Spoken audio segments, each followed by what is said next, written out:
Qondaalli poolisii Oromiyaa Kumaandar Atileet Taamiraat Tolaa riikoordii fooyyessuudhaan maaraatoonii Dohaa injifatte.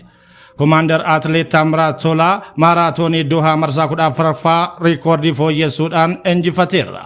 Atileet Taamiraat Tolaa fageenya kiiloomeetira 42 kana xumuruuf sa'aatii 2 daqiiqaa 5 fi sekoondiiwwan 39 itti fudhachuun himameera. Akkasumas Koonestaabal Bookii Dirribaa sadaffaa bahuun xumureera. Ministeera magaalaa fi bu'uuraalee misoomaa Itoophiyaa Aadde Caaltuu Saanii waggoottan darban keessatti Itoophiyaa keessatti hojiirra oolaa ture sagantaan mana jireenya waliin yookiin koondomneemii akka dogongora ture ibsani. Adeemsi lammiileen magaalaa garaagaraa keessatti ijaaramanii kanneen mana koondomneemii san ittiin galmaanii abbaa manaa ittiin ta'an sirrii hin turre jedhani.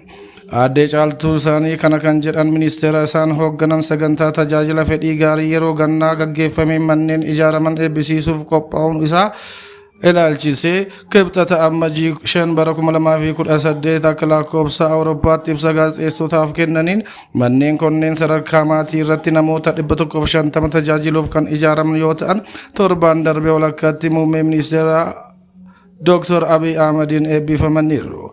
Waggoottan 17 darban keessatti magaalaa adda addaa keessatti ijaaramaa ture sagantaan koondomneemii rakkoo mana jireenyaa magaalaa sadarkaa muraasaa irratti himaniiru. Garuu kana hundaa ta'us sagantichi guutumaan guutuutti dogongora akka ture ibsaniiru. Akka isaan jedhanitti sagantichi hirmaannaa mootummaa guddaa qabaachuu fi lammiilee hunda abbaa manaa gochuuf yaaluun isaa mataan isaatu dogongora ture jedhani.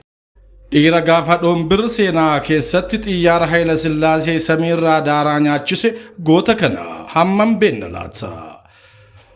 Koloneel Aliyyi Cirrii isa dhombiriin xiyyaara Hayila Sillaasee lafaan ga'e. Koloneel Aliyyi Cirrii 1921 hanga 1917tti qabsaa'ota fincila baalee keessatti loluun hirmaatan yoo ta'u Jeneraal Waaqoo Guutuu faana sirna nafxanyaa lolaa turan.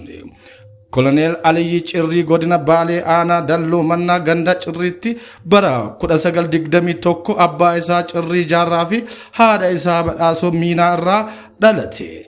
Koloneel Aliyyiin ijoollummaa isaatirraa eegalee lolaa fi adamoo baay'ee jalatti ture. Adamoo kanaanis kan gaggeessaa ture obboleeyyan isaa Awwaluu, Osmaan, Isaaqii fi Arbeessaa Cirrii waliin ture.